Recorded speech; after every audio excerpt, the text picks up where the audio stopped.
subject, the lesson of suffering.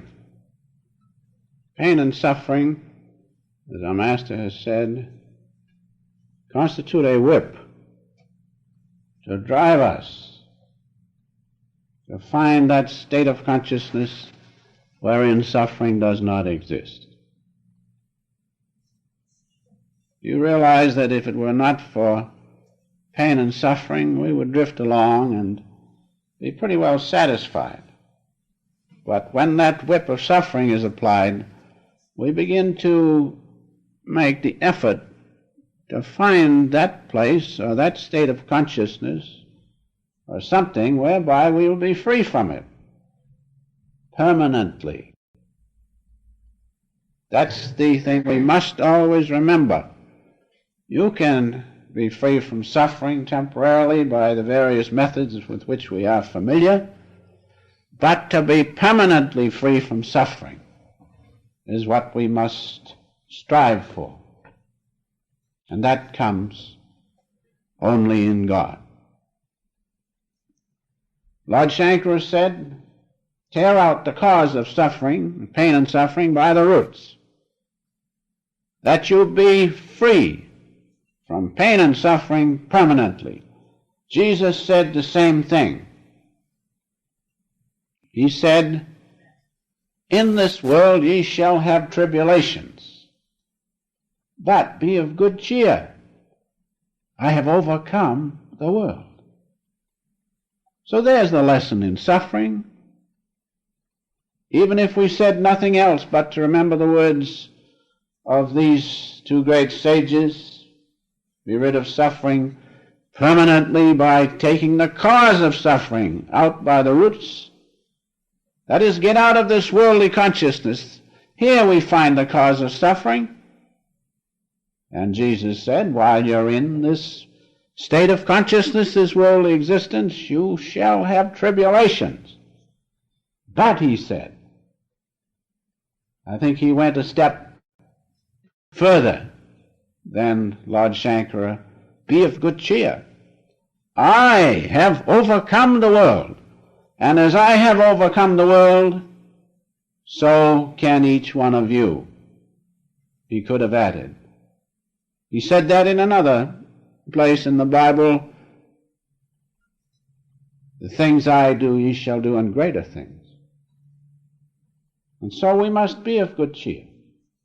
And when suffering comes, we have to endure it. That's what suffering means.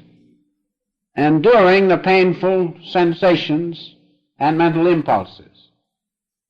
It's the continuation of those things that cause us suffering. We have to endure it and realize from that endurance, from that prod, the state of consciousness where pain does not exist and where there is no suffering.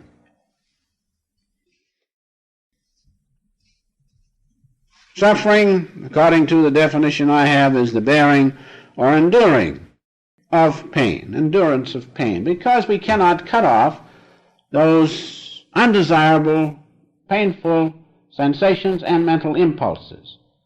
And the enduring of it produces within us an undesirable state of consciousness. So first we have pain. Then what happens? Then the mind accepts it. And then comes suffering, because it continues, that's all. But blessed are those who know the way to rise above mind and worldly consciousness in which pain exists into that unity of God's presence where there is nothing but bliss and peace. And so, pain and suffering are of this world. They are of this world, and we are subject to its laws, which include pain and suffering, while we stay in it. And so the remedy, the lesson to be learned from suffering is to endure it with fortitude, but with the determination to know that your own consciousness is immortal, to know the immortality of your own consciousness, Because all the Scriptures say, ye are gods made in the image of Him, children of the Most High, and Master has told us there is no difference between the bliss consciousness which you feel and God consciousness. Now, we feel that bliss consciousness at times, the minute we rise above this worldly condition, and so God is with us, and our own consciousness is immortal. We have to know it. We have to make it our own. That is all. Now, just a word or two about overcoming pain. You know the physical ways of overcoming pain by anesthetics, by antidotes and drugs, and even yoga exercises of posture. And the Master's recharging exercises help to overcome pain. Yogic methods where they apply cold and other things help you to overcome pain from a physical standpoint by physical agencies. But this morning we're interested more in understanding the mental and spiritual aspect of pain, because by understanding those mental and spiritual aspects, we can remove the endurance of pain which causes us suffering. By drugs you can be rid of pain temporarily, but not permanently. But by controlling the mental and spiritual aspects, understanding the mental and spiritual aspects of pain and suffering, we can be rid of this thing, suffering, permanently. And that's what we are interested in. Now, as to the mental aspect, one thing, interesting point which I found, one Professor Robert Koch in 1860, a German bacteriologist, he introduced tubercular germs into goldfish and eels, I must get them all now, and frogs, without any effect. But when he introduced those same TB germs into guinea pigs, they died. And so you can see that nature has given that power to resist infection to certain animals, certain forms of life. And also, man has the power to resist infection with its accompanying pain and suffering by what? By mind.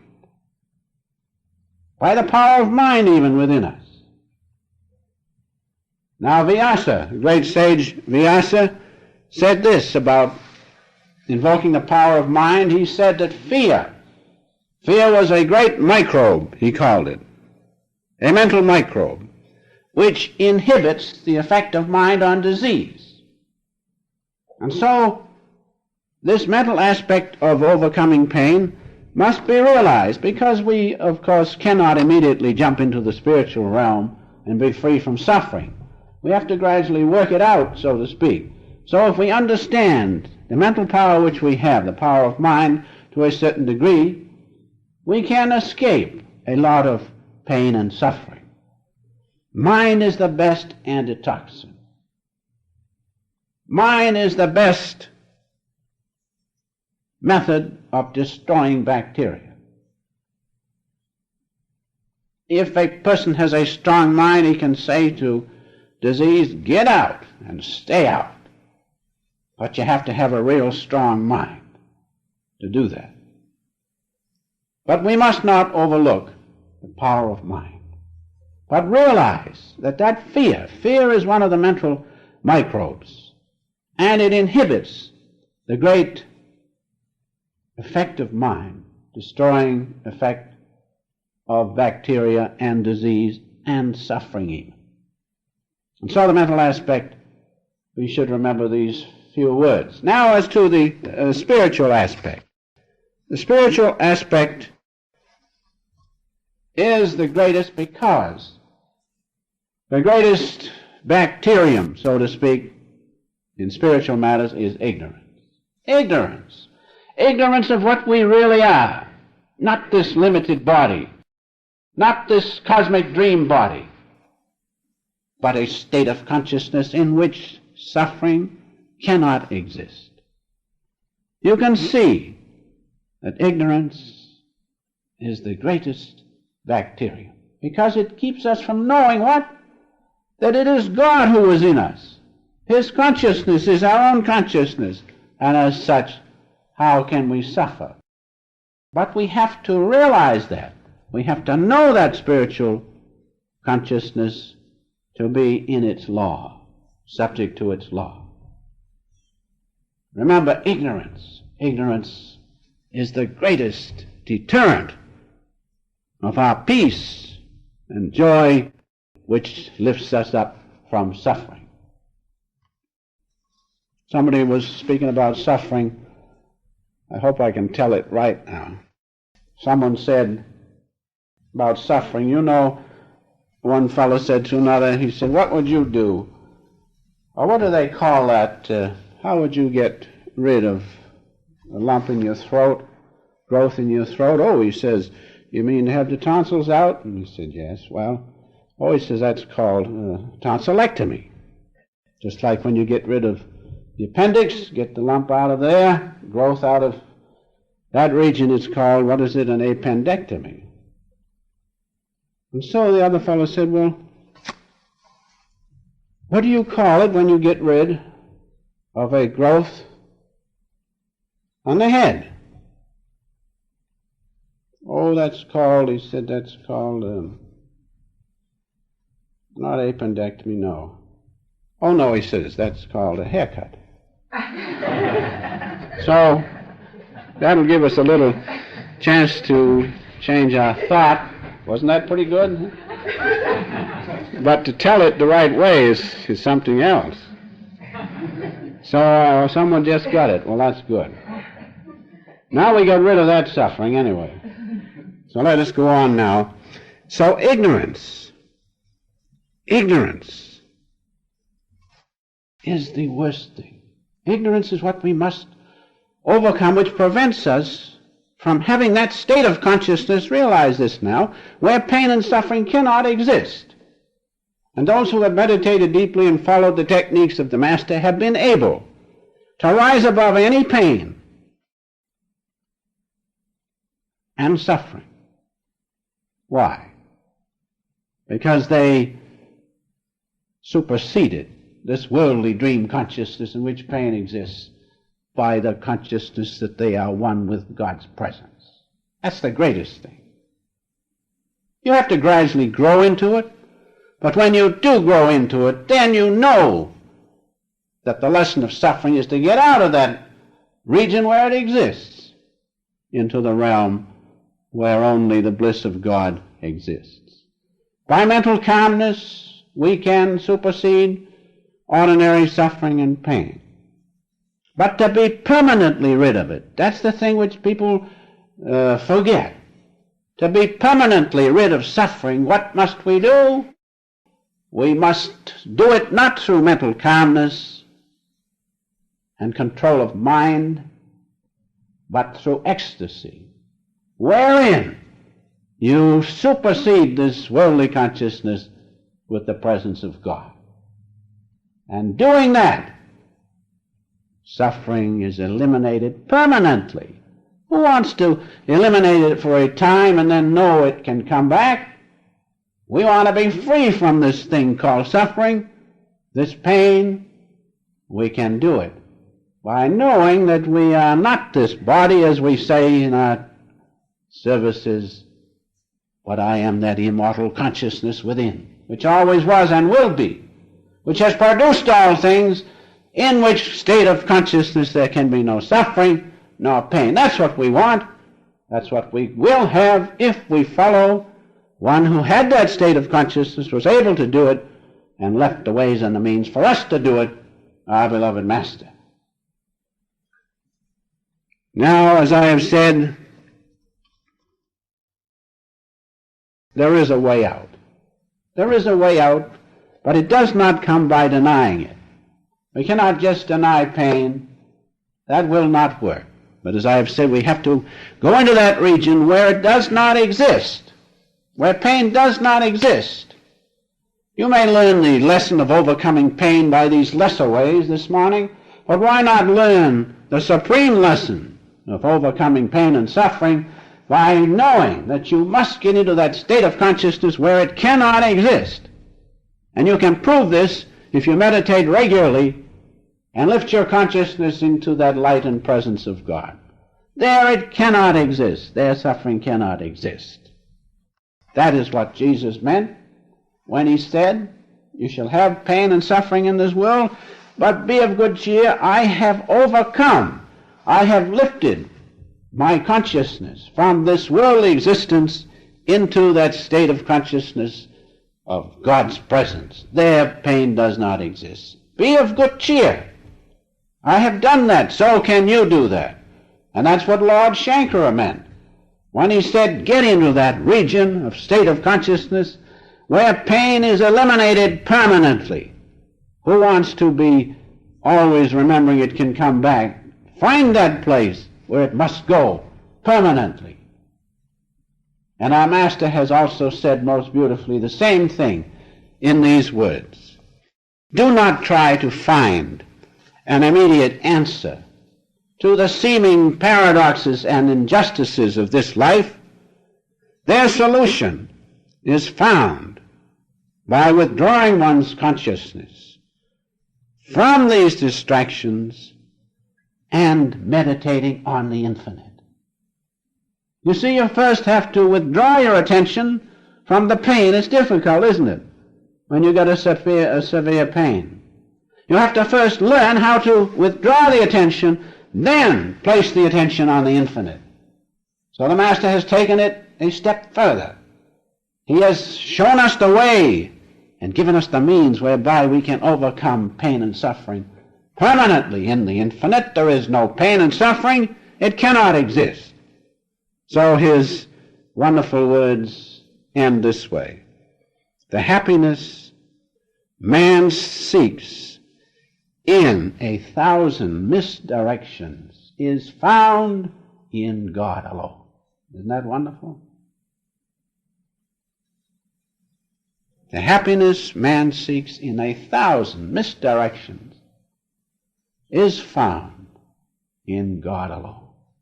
All the saints say that. God alone is what we need. God alone will satisfy us in all things. In him we will find fulfillment. We'll find freedom from ordinary physical suffering, more especially mental suffering, in the great bliss and joy of God alone. So these are wonderful words. And finally, the way of the cross leads home.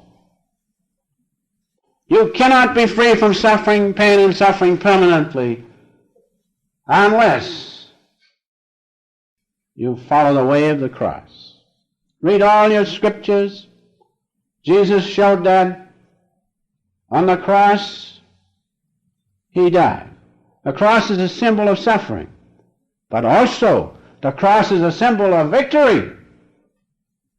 Jesus on the cross, of course, he passed away.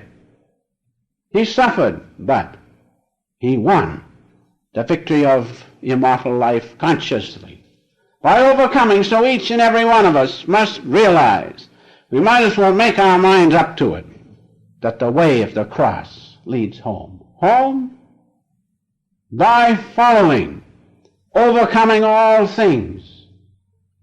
Rising above this worldly consciousness, we enter into our home of cosmic light and consciousness. There is freedom from suffering, no other place. And we cannot enter that state until we have borne our cross to the fullest measure, because there cannot be left within each and every one of us any vestige of outward consciousness. We will have had enough of it, so much so we're glad to get rid of it. Then we can know the consciousness of our one cosmic home of light and joy. The way of the cross leads home.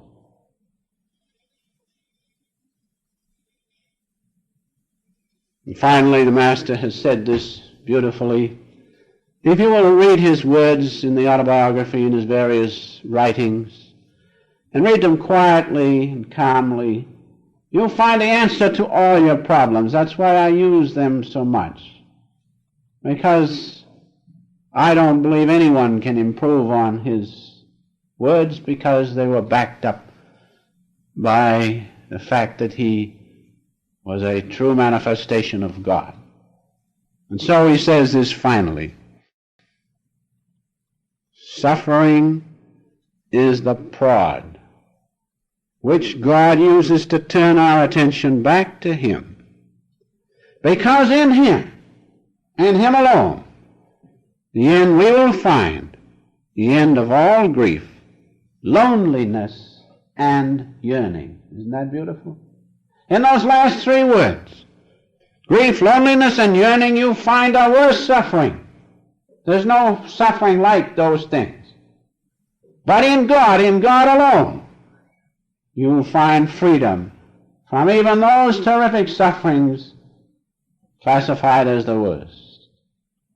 And so in God alone, knowing God alone, is the ultimate goal, not for only the religious, but for every man.